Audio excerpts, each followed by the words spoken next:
திருவண்ணாமலை அண்ணாமலையார் கோவில் அறங்காவலர் குழு தலைவர் ஆர் ஜீவானந்தத்தை தகுதி நீக்கம் செய்து சென்னை உயர்நீதிமன்றம் உத்தரவிட்டுள்ளது. திருவண்ணாமலை அண்ணாமலையார் கோவில் அறங்காவலர் குழு தலைவராக இருந்தவர் ஆர் ஜீவானந்தம். இவர் திருவண்ணாமலை முன்னாள் நகரமன்ற தலைவரும் திமுக பிரமுகருமான ரா. ஸ்ரீதரனின் மூத்த சகோதரர் ஆவார்.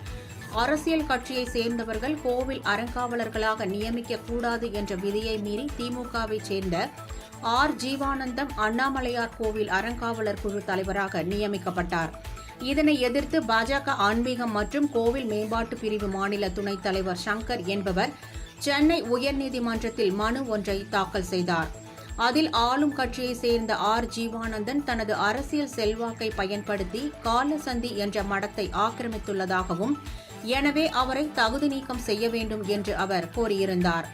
இதுகுறித்து மாவட்ட நீதிபதிகள் அடங்கிய குழு ஒன்று காலசந்திமட ஆக்கிரமிப்பு மற்றும் ஜீவானந்தத்தின் அரசியல் சார்பு குறித்து விசாரணை நடத்தி சென்னை உயர்நீதிமன்றத்தில் அறிக்கை சமர்ப்பித்தது. அதன் அடிப்படையில் ஆர் ஜீவானந்தத்தை தகுதி நீக்கம் செய்து உத்தரவிட்டது. இதுகுறித்து செய்தியாளர்களிடம் பேசிய பாஜக ஆன்மீகம் மற்றும் கோவில் மேம்பாட்டு பிரிவு மாநில துணைத் தலைவர் சங்கர், திருக்கோவில் அறங்காவலர் குழு உறுப்பினர்கள் கட்சியை சார்ந்தவராக இருக்கக்கூடாது என்ற விதியின் அடிப்படையில் ஜீவானந்தத்தை சென்னை உயர்நீதிமன்றம் தகுதி நீக்கம் செய்துள்ளதாகவும், இது தொடர்பாக சம்பந்தப்பட்ட காவல் நிலையத்தில் புகார் அளித்து சட்டப்பூர்வமான தீர்வை பெறலாம் என சென்னை உயர்நீதிமன்றம் தெரிவித்திருப்பதாகவும் அவர் கூறினார். இந்த போலியா உருவாக்கப்பட்ட வாடகை பத்திரம், அவங்களுக்கு கொடுக்கப்பட்டதா சொல்லக்கூடிய வாடகை ரசீதி, இதையெல்லாம் நீதிமன்றத்துல நீங்க சமர்ப்பிச்சதை எல்லாத்தையுமே போலீஸ் ஸ்டேஷன்ல கொடுங்க. இதுல பொய் இருந்துருச்சுன்னா அவங்க மேல சட்ட ரீதியா நடவடிக்கை எடுக்கணும்னு இன்னைக்கு உத்தரவு போட்டிருக்காரு. கணேசன் அவர்களுடைய வாடகை பத்திர பேர்ல. அது மட்டும் இல்ல, அவங்க போட்டு தீர்மான காப்பி, இது கோர்ட்ல அவங்க தாக்கல் பண்ண தீர்மானத்துல 3ஆம் தேதி தான் தலைவரே தேர்ந்தெடுத்துக்கிற மாதிரி அவங்க போட்டிருக்காங்க. தலைவரே 3ஆம் தேதி தான் தேர்ந்தெடுத்தேன் அப்படின்ற மாதிரி அவங்க போட்டிருக்காங்க.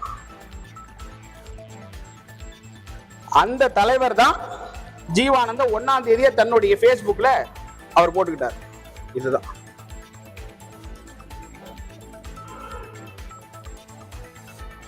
இவங்க 3ஆம் தேதி தான் ட்ரஸ்ட் போர்டு கூட்டினதாகவும், 3ஆம் தேதி தான் தலைவராகவே இவர் பதவி ஏற்றுக்கிட்டதாகவும் சொன்னதை இதுல போட்டிருக்கு. 3ஆம் தேதி தான் அவங்களுக்கு ட்ரஸ்ட்டுக்கு உண்டான ட்ரஸ்டிஷிப்புக்கு உண்டான ஆர்டரே வழங்கப்பட்டுச்சு.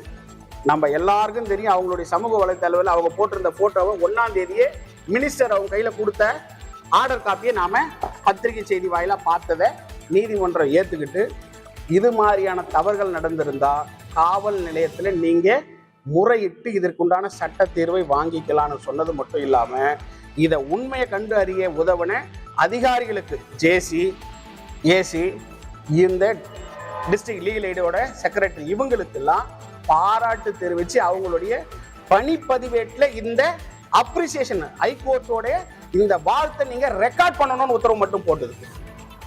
அது மட்டும் இல்லாம 25,000 ரூபாய் கமிஷனர் HRNC இந்த வழக்குக்காக டெபாசிட் பண்ணணும். அதுல 10,000 லீகல் எய்டுக்கு கொடுக்கணும். அது மட்டும் இல்லாம இந்த மாதிரியான வேலையை இனி ஒரு நிமிஷம் கூட ஜீவானந்தம் தொடரக்கூடாது. உடனடி இந்த எஃபெக்ட் 1 மணிக்கு ஆர்டர் போட்டாருன்னா ஒரு சுமார் அந்த நேரத்துல இருந்து அவர் கோவிலுடைய சேர்மன் பதவியில நீடிக்க கூடாதுன்னு போட்டிருக்காரு சார் உத்தரவு.